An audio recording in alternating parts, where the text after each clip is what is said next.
Imagine this.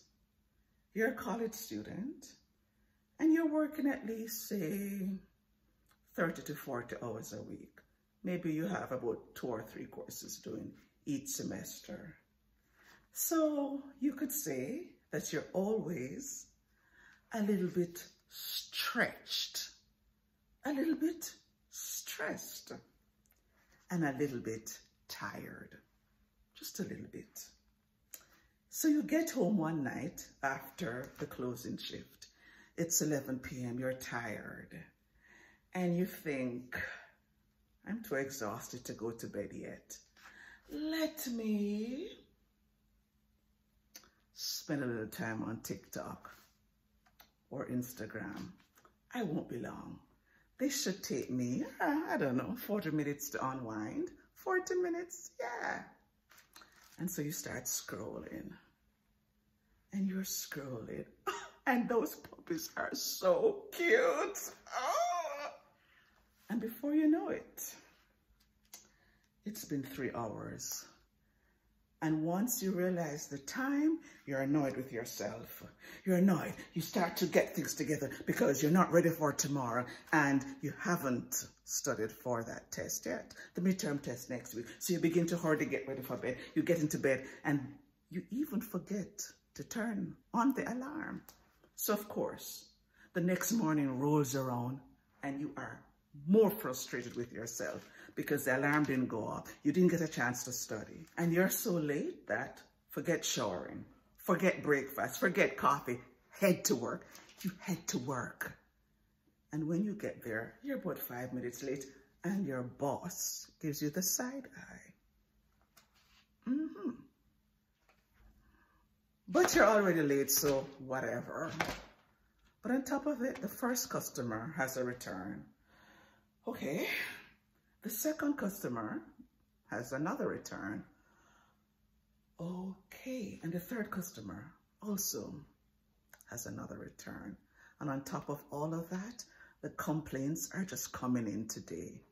You've had it. It's been a long day. Oh, but the bright spark in your day is that at 6:30, you do public speaking with Tanya. And it's going to be a good one. And you sit in class and she returns the assignments and you take a look at your grade. A C? She gave me a C after all the work that I put in? Seriously? A C? I tried. That's what you're thinking. I tried after all the work I put in. You know, the 2 hours before the class. Yeah, those 2 hours. And you only got a C. Imagine that you are that college student. What would you feel? What would you do? And what would you think? Would your thoughts be something like this? You know what? I'm tired of trying.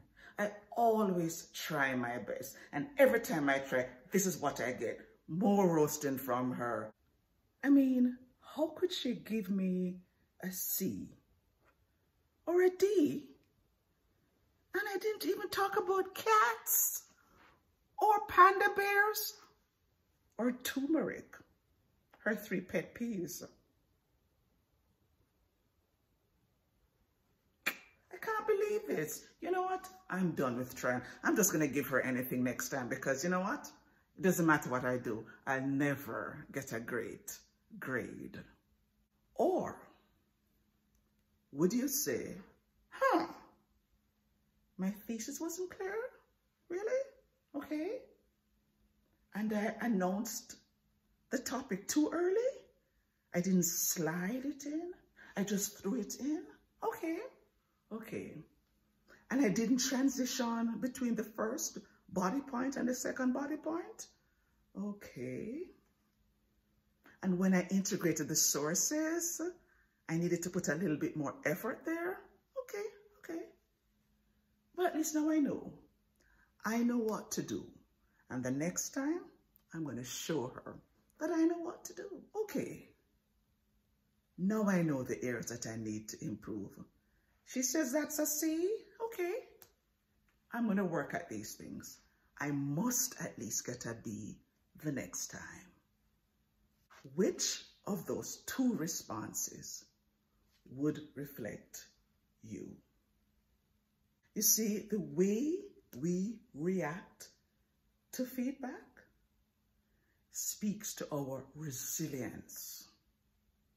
And in this case, resilience means the capacity to withstand or to recover quickly from difficulties. So when I talk about resilience with respect to feedback, I'm talking about our ability to get feedback, negative feedback, examine it, and bounce back from it without crumbling and thinking, oh, I'm no good, I'm not good enough, but realizing that it is an opportunity for growth. Because you know what? Feedback makes you stronger, and it will give you a chance to be resilient. But not all of us have that resilience, because research does tell us that the average person hates and reacts negatively to feedback, unfortunately. And here's the thing. We are all going to get feedback at some point in our lives. It may be from the professor who says, the writing isn't clear, your thoughts are jumbled, there is no thesis statement. Or it may be from a group member at school who says, I don't want to work with you, you're never on time, I do all the work. That's feedback, because that's telling you what the person thinks about you and your performance. Or it may be feedback at work where your manager says, you know, you don't smile enough with the customers. Or when you're at work, you look a little bit tired, or you're always on your phone. Or feedback could be as simple as your partner saying, baby, it's not you, it's me. We need to break up. It's feedback because it's telling you how the person feels. Even if they say it's not you, it's me, it's still feedback. Because even though it's not you, you didn't help them to stick around, right? So that's feedback. And you sometimes get feedback from the friend who says, I don't like going out with you. You're always drunk by the end of the night. And you think, really? That's feedback. Or you may have a friend who says, I think your clothes look like they came from the bargain basement. That is feedback. Or feedback can just be the rejection letter you get. You know, you applied for a job, you get the letter. You even did 3 interviews. You did first round, the second round, the third round, and they still said, no, thank you. That's feedback. You're not ideal candidate that they're looking for. Or you applied for a scholarship and you didn't get it. That is feedback. So feedback is inescapable. And here's the thing. Sometimes it will be packaged and sandwiched nicely. Most times, though, it won't be. Sometimes it's not going to be soft and kind and squishy. Sometimes it's gonna hurt, because not everybody knows about the sandwich method. And some people, even when they know about the sandwich method, they think, you need a little bit more than sandwiching right here. I'm gonna give it to you really real. So the feedback may come and it's like a buzz from that moronic mosquito. Or it may sting like that bumbling bee that won't stop bothering or belittling you. But What if we got negative feedback?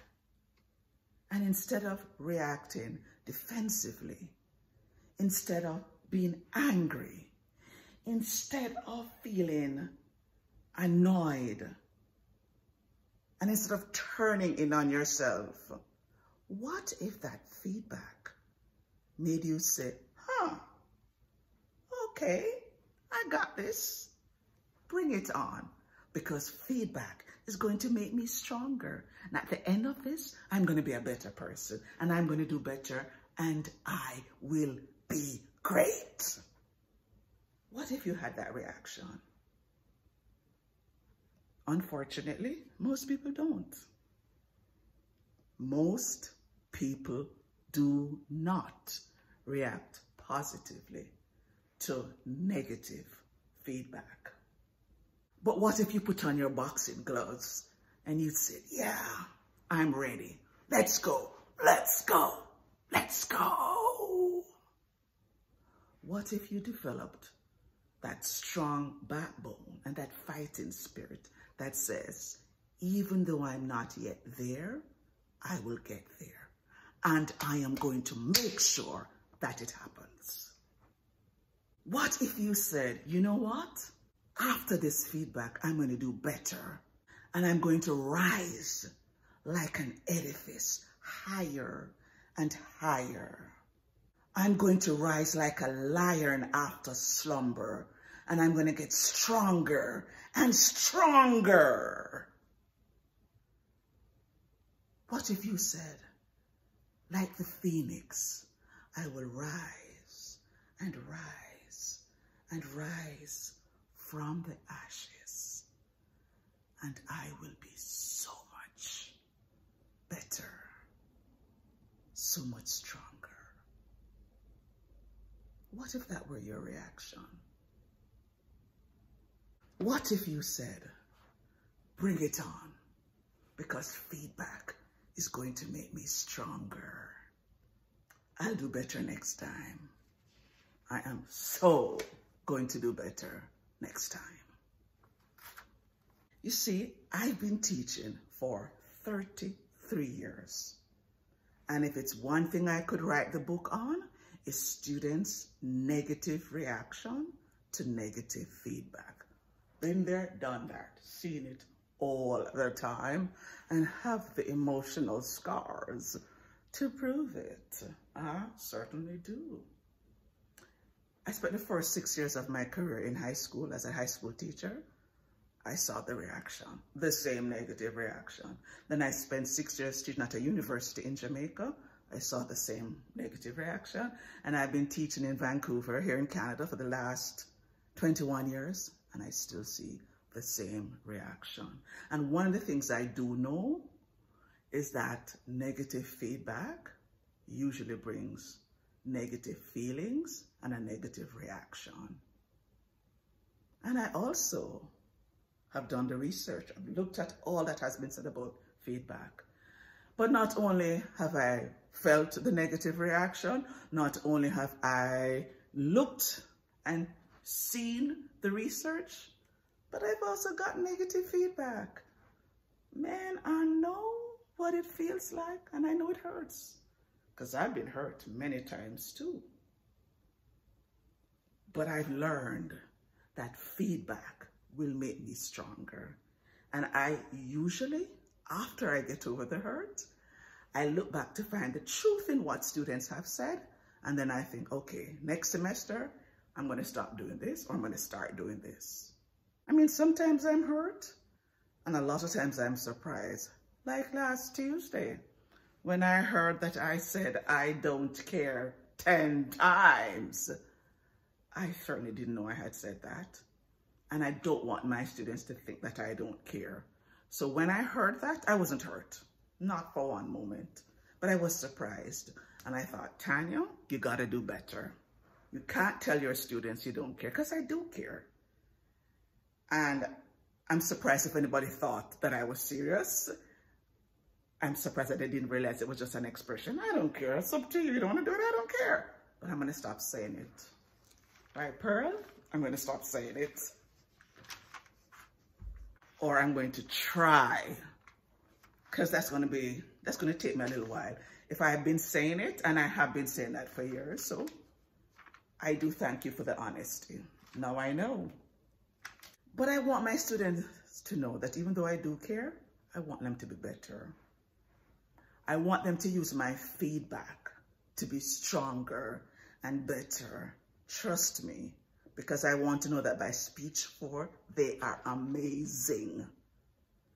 And in general, I do realize that all of us need to learn to be resilient to feedback. We need to get feedback and not crumble from the feedback. And so today I'm going to talk to you about the sustainability of your resilience to feedback by first talking about the problem, the effect, and the solution. Let me tell you why it's a problem and why negative feedback is so difficult for most of us. Because if we can understand that, then we can understand why we need to build resilience. And it really boils down to one simple truth. Negative feedback triggers us, and that breaks down our ability to be resilient to negative feedback. You see, when we get negative feedback, we immediately go into fight or flight mode. You know, our heartbeat starts racing, our palms start sweating. Before we know it, you know, we're nervous. We get this upset feeling in our stomach. We feel sometimes like we need to go to the washroom, and our bodily functions betray us. And you know, we feel this hot and cold feeling, and we feel like the blood is rushing to our head, and we feel triggered. Now, based on the research, I found out that there are really 3 types of triggers that we experience. And in the book, Thanks for the Feedback, the authors tell us what those 3 triggers are. They are truth, relationship, and identity triggers. 3 triggers, really. The first one is the truth trigger. And it triggers us because we think the feedback isn't true. What? You said that I am late for work. I was only late the first 2 days. I've never been late since then. That's not me anymore. Blah, blah, blah, blah, blah. We don't think it's true. The second one is a relationship trigger. And for us, it's a trigger because of the person giving the trigger. So it's our relationship to the person, where we're thinking, you're talking to me about lateness and you're always late? Seriously? So we cannot hear the feedback because all we can think of is the person and their credibility and their ability to say what they're saying and our willingness to even listen to them. So that's the relationship trigger. And the third one is the identity trigger, where you say something and the only thing I can think about, you are attacking who I am. So let's say you say, Tanya, you're not a great teacher. I'm thinking, that's who I am. That's all I've done. I can't hear the feedback because I can only think of my identity. So 3 types of triggers. And that is really why it's a problem. And so those 3 triggers really affect our ability to hear the feedback. And as we know, feedback makes us stronger. But when we're triggered, we cannot hear the feedback. And it blocks or prevents us from entering into a conversation. The feedback conversation where you say to the person, why do you say that? Show me evidence. Let's talk about this, which is supposed to be the way we react. But most times we react with anger and defensiveness. We've all done that. I'm just as guilty. Now, there are some people who say, you know what, I'm not going to do that. I'm not going to cause that kind of triggering. If that's what it does, I don't want to trigger that in anyone. And I get that. We don't want to trigger it, but we do want to give the feedback, because whether or not it is a truth or a relationship or an identity trigger, if people need to know the truth, they need to know, because ignorance isn't bliss. You know, many years ago, I remember I went to Superstore to do an exchange. And when I was at the cashier, a woman came up right beside me. And initially I thought, I don't know you like that. I don't even know you. Why are you coming so close to me? But then she whispered in my ear. She said, your sweater is on back to front. It's on the wrong side. I said, what do you mean? She says, I'm seeing the tags. I can see what size your clothes. Oh my God. And I thought, I've been at work all day. No colleague and no student said this to me. Really? Now, maybe they didn't want to trigger me. Maybe they didn't want to embarrass me. But guess what? I still came up more embarrassed. Because at the end of the day, when I was at Superstore, seeing tens and scores and how many people, I wished somebody had given me that feedback. I wish one of my students had come up to me as that woman did and said, Tanya, turn your sweater inside out. Okay? You see, when we don't give people feedback, and when we are afraid of triggering them, we're robbing them of an opportunity to learn and to grow. And remember what I said, feedback makes us stronger. And when we don't give that feedback, we help people to think that they're doing better than they really are, which doesn't help them. And if we really want to help them, we need to give them that feedback, because feedback makes us stronger. So I've just spoken about why it is that we don't take feedback well, because we get triggered. And I've explained why that is a problem. Now let's look at the effects of not getting or not receiving feedback. You see, when we don't get feedback, it allows us to be delusional. And we don't even know that we don't know. Because we don't know. Because nobody told us. And then we participate in what we call confirmation bias, which is really a cognitive bias, which says that we have this image of ourselves and we try to find ways to confirm it. So I may think that I'm the best parent ever. And my kids are thinking, no, you're not. But they don't tell me. And I look for confirmation in other people who will say, you're such a good mom. And I say, thank you. Yes, I know. Thank you. Oh, no, not really. But thank you. Because maybe I did something one day for my child and you saw it and you said, that's such a good mom. You're such a good mom. And I say, thank you. And I will always find confirmation. But they're only seeing one part of the picture. And I'm not listening to anything negative because I don't care.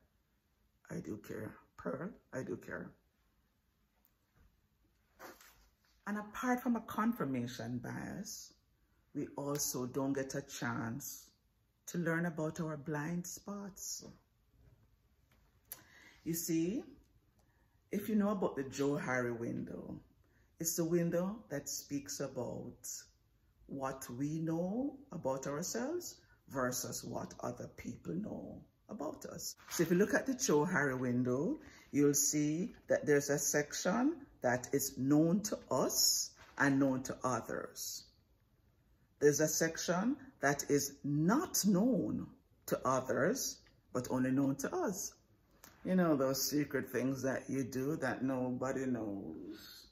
Because if they knew, you think they wouldn't be your friend anymore, or if they would disrespect you. We won't talk about those. But in the top right corner, you'll see the blind spot. And we all have blind spots. Those are things that we cannot see with our limited vision. And for those of you who drive, you know what it is like when you're driving and you want to overtake and you have to do the shoulder check. Because there's this blind spot. And if you're not aware of the blind spot, you can meet in an accident. And that's why you need to be aware of the blind spot. So there's a school of thought that says, what you don't know won't hurt you. But that's not true. Because as you saw with the example of the driver, if you cannot see your blind spot, you can meet in an accident. And it's the same with us. When we don't know our blind spots, then we stand a chance of meeting in not necessarily a physical accident, but we can have a mishap. It's like the person who has body odor and they can't smell it. I know. But every time they come into the room, everybody leaves. And nobody wants to talk to them because nobody wants that onslaught. How is it helping the person when you don't tell them? So maybe it may not be a real accident, but they may lose out on an opportunity. And the question is, how would you feel? Because I know for me, when I found out that I had my sweater on wrong-sided, I kept thinking, really? And nobody said it? And usually when we learn that we were not told, we're usually hurt anyway. So which hurt would you prefer? The hurt of the feedback, which is usually a one-on-one thing, or it's among a small enough set of people? Or would you prefer the hurt where many people know and your opportunity gets squashed because you did not know? Either way, you have to choose the hurt that you prefer. But there's no need to be delusional. There's no need to not know our blind spots. And there's no need for us to not be resilient. Why? Because feedback makes us stronger. And if we get that feedback, we will not be delusional. And we will grow. Why? Because feedback makes us stronger. So far, we've discussed the problem of not accepting feedback. And we say that happens because we get triggered. We've also discussed the impact of not getting feedback or not receiving feedback. And we said that it makes us delusional, where we don't know what's happening, we're not self-aware, and we don't know our blind spot. So let's talk about some of the solutions that we can follow that will make us more resilient to negative feedback. And there really are two solutions, or two main solutions, as far as I'm concerned, to being resilient to negative feedback. The first one is learning to separate who you are from what the feedback says. That's the first one. And the second one is developing a growth mindset. And I say we need to separate who we are from what the feedback says, because many times when people get feedback, they think, I am not good enough. I am not smart enough. I am not strong enough. And we turn in on ourselves with negative self-talk. You know, you hear those thoughts in your mind, I'm this and that, I should, blah, blah, blah, blah, blah. After we talk about the person and we get angry, we kind of start to beat down on ourselves. And when you do that, you're not giving yourself a chance to realize that you are more than the feedback. So when you get the feedback from Tanya, one of the ways that you can approach it is, you know what?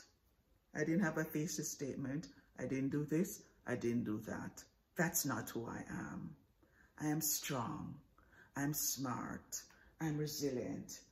And think back of the things that you have done before that have been positive. And remind yourself so that your mind will focus not on the negative, but the positive. And the second thing is develop a growth mindset.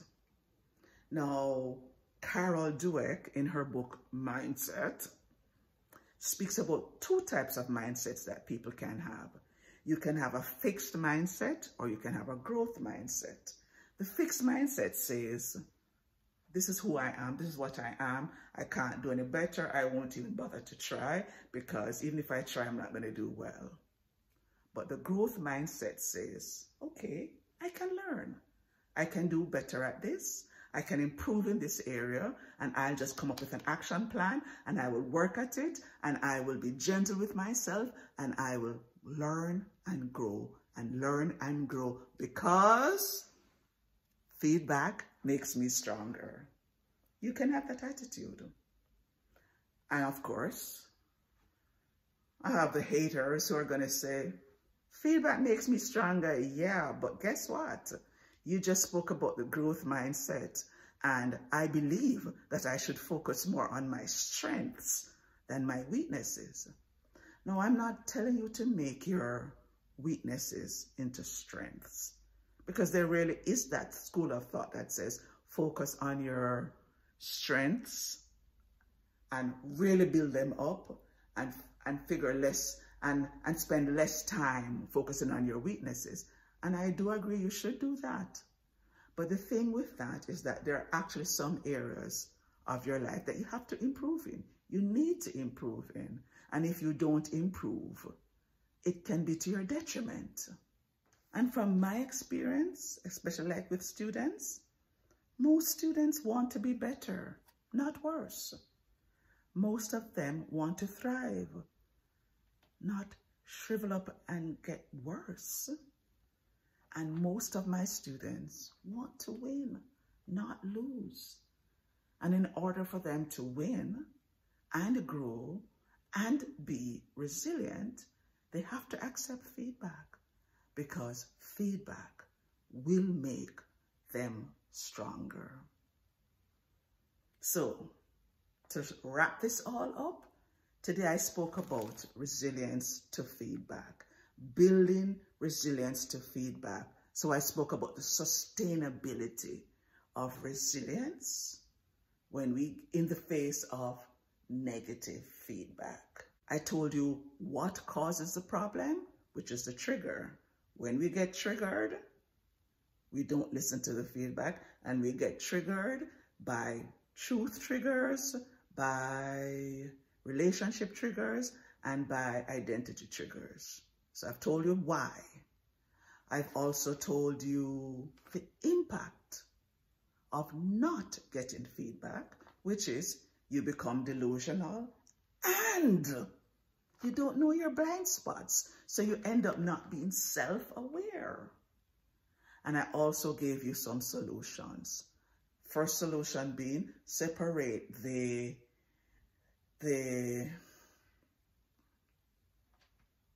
I'm going to remember in a minute.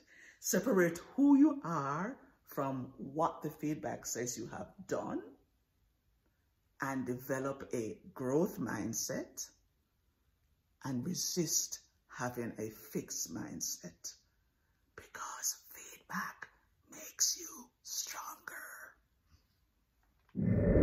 So I hope that from this discussion, you will agree with me that openness to feedback will make you stronger, because it gives you opportunities for growth,